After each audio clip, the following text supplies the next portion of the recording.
삼위일체 하나님의 은혜가 함께 하시기를 주님의 이름으로 간절히 축복합니다. 아들아, 너는 다 계획이 있구나. 봉준호 감독의 기생충이라는 영화의 전반부에 나오는 대사입니다. 박 사장이라는 아주 부유한 집에 과외 선생으로 이제 이력서를 내게 되는데 여동생과 함께 학력을 위조하는 거죠. 그래가지고 명문대 출신으로 다 꾸며가지고 부잣집에 과외 선생으로 들어가게 됩니다. 그 장면 가운데 이렇게 그 아들이 얘기를 하죠.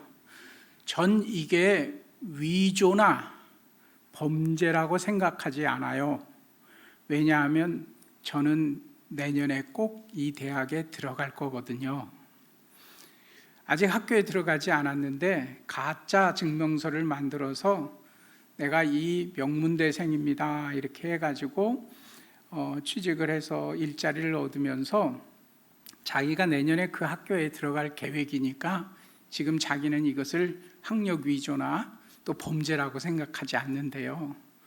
그런 변명스러운 이야기를 딱 하니까 그 얘기를 듣고 아버지 역을 맡았던 송광호가 하는 말이 아들아, 너는 다 계획이 있구나, 이런 장면이에요.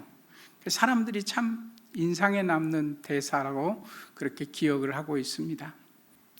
아들아, 너는 계획이 다 있구나 하는 말처럼 자신들의 계획처럼 착착 잘 풀리는 것, 그런 건지 모르겠어요. 그런데 중간에 보면 이제 그 모든 것들이 다 막 엉망진창이 돼버려가지고 상황이 어렵게 됐어요. 그때 아들이 아버지에게 이렇게 다시 질문합니다. 아버지, 다음 계획은 뭡니까? 아들이 이제 아버지에게 질문했어요. 그랬더니 그 아버지 역을 맡은 송강화가 이렇게 대답을 합니다. 아들아, 가장 완전한 계획은 무계획이란다. 계획을 하면 반드시 계획대로 안 되거든.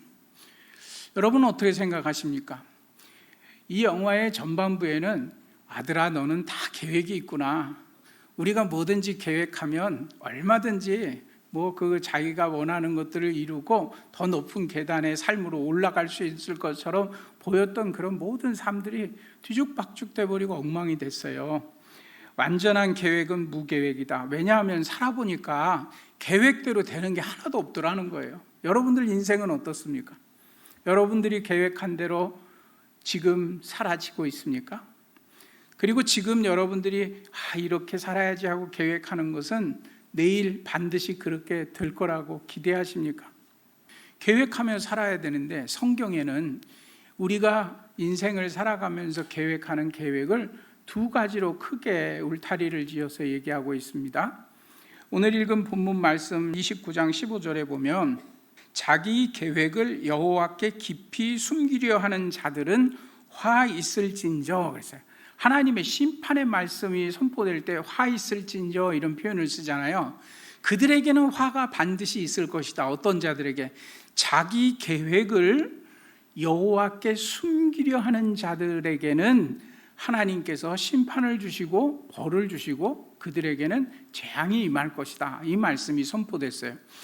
계획을 세우는 것 자체가 옳고 그름, 이건 필요하고 필요 없고 이런 말이 아니라 이 계획 가운데 자기가 계획을 세우는데 그 계획을 하나님 앞에 떳떳하게 내놓지 못하고 은밀하게 숨기려는 자들이 있다는 거예요. 이들은 하나님 앞에 깊이 자기 계획을 숨기려는 이유가 뭘까요? 하나님께서 원하지 않는 삶이고 하나님께서 원하지 않는 계획이기 때문이에요. 예를 들어서 하나님께서 너희 이렇게 살지 말아라 했는데 그렇게 하나님 말씀 따라 사는 것은 내가 이득을 못 볼 것 같아요. 그러니까 예를 들어 보면 이런 것입니다. 너희 저울추를 속이지 말라. 이게 하나님께서 정직하게 살라고 우리에게 가르쳐 주셨잖아요. 근데 장사를 하려고 보니까 이 손님이 왔을 때 저울추를 싹 속이면 내가 물건을 조금만 주고도 돈을 더 많이 벌을 수 있을 것 같아요. 그러니까 계획을 세우는 거예요. 내가 이렇게 하는데 이렇게 장사를 하면 더 많은 돈을 벌 수 있겠구나. 그 계획을 세웠어요. 그래갖고 아침에 장사하기 전에 저울추 눈금을 싹 이렇게 만져 놓는 거예요. 이 사람은 무슨 계획을 가지고 이렇게 행동합니까? 자기가 계획한 대로 돈을 더 많이 벌 것 같았어요. 그런데 하나님이 그렇게 하지 말라 그러셨거든요. 정직하지 못한 거, 이거 옳은 것이 아닌 것 같은데, 그래서 사람들에게도 드러내지 못하고 은밀하게 죄를 짓는 사람들, 마음으로는 계획을 하는데 이게 하나님 앞에는 부끄러운 거지만 에이, 하나님이 어떻게 알겠어 하고 죄를 짓는다는 거죠. 사람들에게 자기의 계획을 숨깁니다. 왜요? 그 사람이 모를 거라고 생각하고. 그래서 자기 계획을 여호와께 깊이 숨기는 자들에게는 화가 있을 것인데, 그들이 일이 어두운 데서 행하며 이르기를 누가 이걸 보겠느냐? 누가 이걸 알겠느냐? 아무도 모를 거야. 내가 이런 죄를 저지르는 거. 나는 절대 들키지 않고 잡히지 않아 라고 계획을 하는 거예요. 누가 우리가 저지른 이 악한 계획을 알겠느냐? 라고 했지만 그 뒤에 들려주는 말이 너희의 패역함이 다 드러날 텐데, 왜냐하면 토기장이의 손에 들린 진흙과 같은 존재다, 이 말씀을 들려줘요.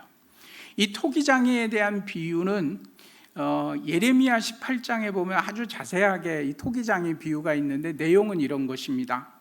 하나님의 백성들이 죄를 자꾸만 짓는 거예요. 이게 예레미야가 너무너무 슬퍼서 하나님의 백성들아, 너희 제발 좀 죄 짓지 말라, 이렇게 얘기하면서 그때 비유로 들려준 말이 토기장이 손에 들려져 있는 진흙에 대한 이야기를 우리에게 들려줬어요.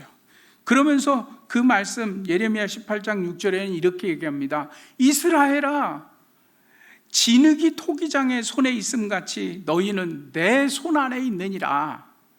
왜 나를 이렇게 만들었느냐? 진흙이 말할 수 없다는 거예요. 토기장이는 토기장이의 계획을 가지고 진흙을 빚어 나갑니다.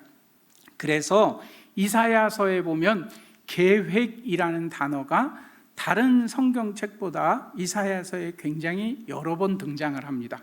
왜냐하면 이사야서에는 하나님께서 우리 인류를 향한, 여러분들을 향한 놀라운 계획을 가지고 계시다는 거예요. 그거를 자꾸 들려줘요.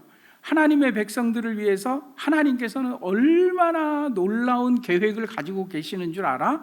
그리고 그 계획은 반드시 이루어 줄 거야. 이 말씀을 계속해서 우리에게 들려주면서 하나님의 계획과 사람의 계획, 그런데 이 사람의 계획에는 하나님의 뜻을 버리는 떠난 계획이 있어요. 그것을 성경은 악한 계획이라고 얘기합니다. 미가서 2장에 보면 손에 힘이 있으므로 저녁에 잠 못 드는 사람들에 대한 이야기가 있어요. 여러분, 약한 사람은 이제 내일 얼마나 힘든 인생을 살아야 될까, 이런 걱정이 되니까 잠 못 이루고 밤을 보낼지 모르지만, 힘이 있는 사람, 여러분, 사자가 예를 들어서 정글에서 뭐 누가 나에게 덤비지 않을까 하고 저녁에 무서워서 잠 못 드는 사자가 어디 있겠습니까? 근데 사슴이나 얼룩말 같은 경우는 잠을 자도 잠자는 것 같지가 않아요. 왜냐하면 어디서 큰 짐승이 나를 으악 하고 덤빌지 모르니까 잠을 자도 조그만 바스락 소리만 나도 자꾸 깜짝 놀라서 도망가고 그러잖아요. 근데 사자는 그냥 막 넋놓고 잠을 자잖아요. 배만 부르면. 그 동물의 왕국 같은데 여러분 마음 보지 않았어요? 사자가 나무 그늘 같은데 다 편하게 누워 있는 거. 왜 그렇습니까? 걱정이 없으니까. 힘 있는 자는 걱정이 없으니까 잠 못 이루는 밤을 안 보낼 것 같은데, 미가서 2장에 보면 놀랍게도 힘이 있는 자, 세상의 권력을 가진 자가 잠 못 이루는 밤을 보내는 이야기가 있어요. 왜냐하면 그 사람이 왜 잠을 못 자냐면 내일 날이 밝으면 내 손에 있는 이 힘을 가지고 어떤 약한 사람의 것을 빼앗을까, 요 생각을 골몰이 하느라고 잠을 못 잔대요. 여러분, 지난밤 잘 주무셨습니까? 이 말은 무슨 말이냐면 내일 저지를 악한 일을 계획하기 위해서 잠 못 이루는 사람들. 여러분, 죄도 아무나 짓는 거 아닙니다. 그거 아무 생각 없이 짓는 게 아니라 요즘 보이스피싱 같은 거 하는 사람들 보면 머리를 얼마나 기가 막히게 잘 쓰는지 몰라요. 어쩜 이렇게 기가 막힌 방법으로 사람을 속일 계획을 했을까? 바로 오늘 읽은 말씀이 바로 요거예요. 계획을 세우는데 어떻게 하면 다른 사람을 속일까? 어떻게 하면 다른 사람들에게 못되게 할까? 어떻게 하면 내 욕심 채울까? 이거 하나님이 다 싫어하시는 거잖아요. 하지 말라 하신 거잖아요. 근데 그것 때문에 그것이 자기 계획인 사람들이 있다는 거예요. 그것을 악한 계획을 세우는 사람 그랬어요. 성경에 보면 그런 표현의 말씀들이 자주 있습니다. 이사야서 32장에 보면 악한 자는 악한 계획을 세우나니 그랬어요. 그렇게 악한, 밤에 잠을 못 자면서 악한 생각을 계획하는 자들은 그 사람이 악하다는 거예요. 여기서 말하는 악하다는 것은 얼마나 끔찍한 죄를 저지르고 얼마나 이렇게 나쁜 짓을 하는가 이런 악이 아니라 성경이 말해주고 있는 악이라는 단어는 딱 한 가지입니다. 하나님의 뜻에 벗어나는 게 악이에요. 성경에서 죄, 하말티아라는 이 원문의 의미는 관역에서 빗나가는 것이 죄입니다. 그 관역이 뭡니까? 하나님께서 원하시는 하나님의 뜻, 하나님의 마음, 하나님의 성품, 그것을 벗어나는 것, 그것이 죄라고 말해주고 있거든요. 그런데 이 악을 행하는 사람들은 악한 계획을 행하기 위해서 하나님을 떠난 삶을 살고 있는 거예요. 그런데 이사야서 32장 그 말씀이 이어서 이어지는 말이 존귀한 자는 존귀한 일을 계획하나니 그는 항상 존귀한 일에 서리라. 말이 좀 어려운 것 같은데 존귀하다라고 표현된 이 말은 의로운 자, 하나님의 마음에 합한 자들 이런 거예요. 하나님의 마음에 합한 사람들은 하나님의 마음에 합한 계획을 해요. 그리고 그들은 하나님께서 원하시는 삶의 자리에 있습니다.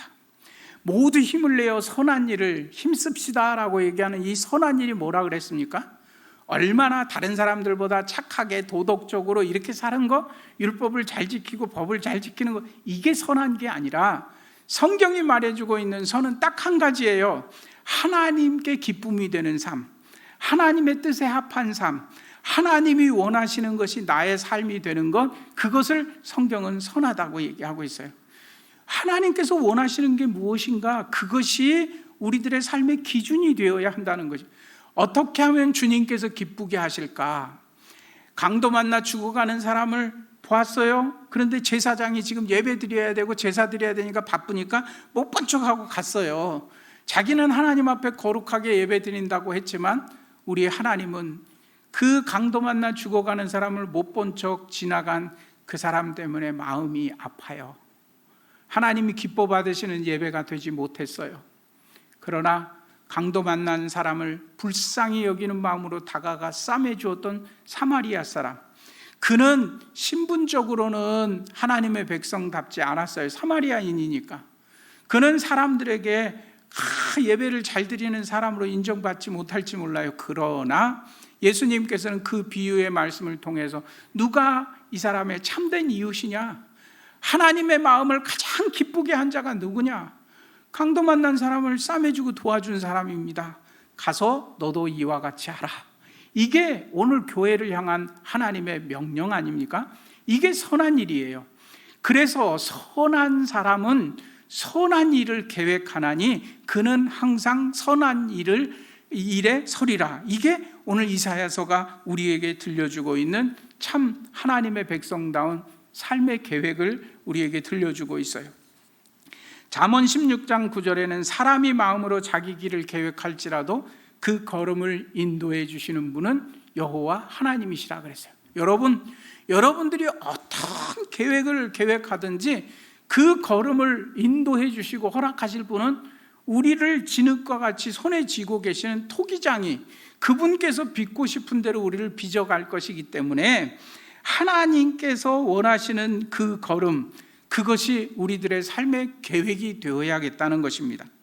잠언 19장 21절에는 또 이렇게 얘기합니다. 사람의 마음에는 많은 계획이 있어도 오직 여호와의 뜻만이 완전히 서리라. 여러분들이 계획한 것 모두 다 그대로 잘 됐으면 좋겠지요. 내가 계획한 대로만 착착 사라지면 얼마나 멋진 인생입니까? 근데 성경은 그게 우리에게 축복이 아니라는 거예요. 하나님께서 원하지 않는데 내 계획대로 잘 된다? 그거는 하나님의 뜻과는 점점 멀어지는 삶이니까. 그래서 저는 여러분들이 자녀들을 위해서 기도할 때 하나님, 우리 자녀들이 내가 생각한 대로 되게 해주세요, 이렇게 기도하는 거는 바른 기도가 아니에요. 하나님, 우리 아들이 계획한 대로 모든 게 착착착착 되게 해주세요, 이것도 바른 기도가 아니에요.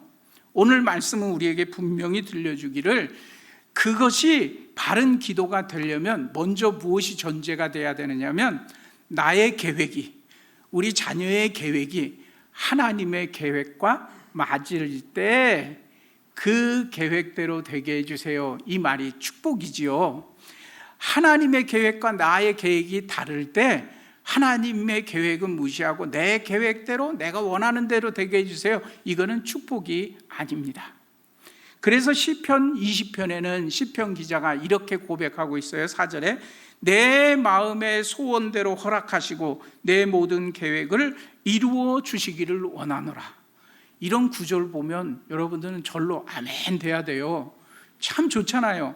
분명히 이 말씀이 아멘하고 받을 좋은 말씀이지만, 내 마음의 소원대로 허락하여 주십시오라고 기도하기 전에 내 마음이 아버지의 마음 되어야 한다는 것입니다. 내 모든 계획대로 이루어지기를 원합니다 라고 축복하지만 그 계획이 하나님의 계획과 맞는 계획이 되어야 한다는 거예요.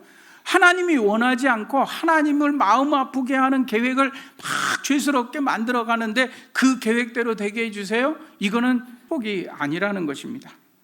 하나님의 계획은 오늘 우리의 삶을 어떻게 인도하고 계시는가 여러분들이 삶에서 한번 잘 보십시오. 그런데 놀랍게도 오늘 말씀에 토기장이의 계획이잖아요. 토기장이의 계획은 반드시 우리 삶의 축복이라는 거예요. 사람들은 생각할 때 하나님 아버지 뜻보다 내 뜻이 더 좋은 것 같은데 왜 하나님은 나를 향해서 이런 계획을 가지셨지? 이렇게 생각하기 쉬워요. 내가 원하는 대로 하나님이 도리어 마술방망이처럼 탁탁 내 말을 들어주시는 하나님이 얼마나 좋습니까? 뭐 요술램프에서 나온 지니처럼 내가 주인님이 돼가지고 내가 원하는 건 하나님이 탁착착 알아서 들어주면 그게 얼마나 좋습니까? 이건 완전히 기복적인 신앙인데 오늘날 교회를 어지럽히는 대표적인 모습이에요. 성경은 절대 그렇게 우리에게 가르쳐주지 않습니다. 정말 중요한 것은 아버지의 뜻이 내 뜻이 돼야죠. 그렇다면 우리가 먼저 생각해 봐야 될 것은 아버지의 계획, 토기장이의 계획이 정말 우리가 원하는 것보다 안 좋을까? 여러분은 어떻게 생각하십니까? 하나님의 계획과 내 계획이 서로 다를 때 어느 계획이 나를 더 축복되게 할까요? 제가 던지는 질문이 바로 이것입니다. 여기에 여러분들이 분명히 대답을 하셔야 돼요. 하나님을 속이고 사람을 속여서라도 내가 돈을 많이 벌을 수 있다면 장사를 잘하는 것 같고 사람을 속여서 막 나쁘게 하면서 내가 버는 것 같아도, 속이고 버는 것 같아도 그게 내게 복이 아님을 하나님은 아시기에 정직히 행하라, 저울추를 속이지 말라 하고 성실하게 하나님께 의롭게 살 것을 우리에게 요구하시잖아요. 자기 계획을 하나님께 깊이 숨기려는 자들은 더 좋다고 생각해서 그런 악을 행하고 있는데, 뒤에 보면 토기장의 계획은 어떤 것인가를 우리에게 들려주고 있어요. 잘 보십시오. 17절입니다. 오래지 아니하여 레바논이 기름진 밭으로 변하지 아니하겠느냐? 기름진 밭이 숲으로 여겨지지 아니하겠느냐? 그날에는 못 듣던 사람이 책의 말을 들을 것이며 어둡고 캄캄한 자들 데서 맹인의 눈을 볼 것이며 겸손한 자에게 여호와로 말미암아 기쁨을 더하겠고 사람 중에 가난한 자가 이스라엘의 거룩한 자로 말미암아 즐거워하리니 이는 강포한 자가 소멸되겠으며 오만한 자가 그쳤으며 죄악을 기회를 엿보던 자들이 다 끊어졌음이라.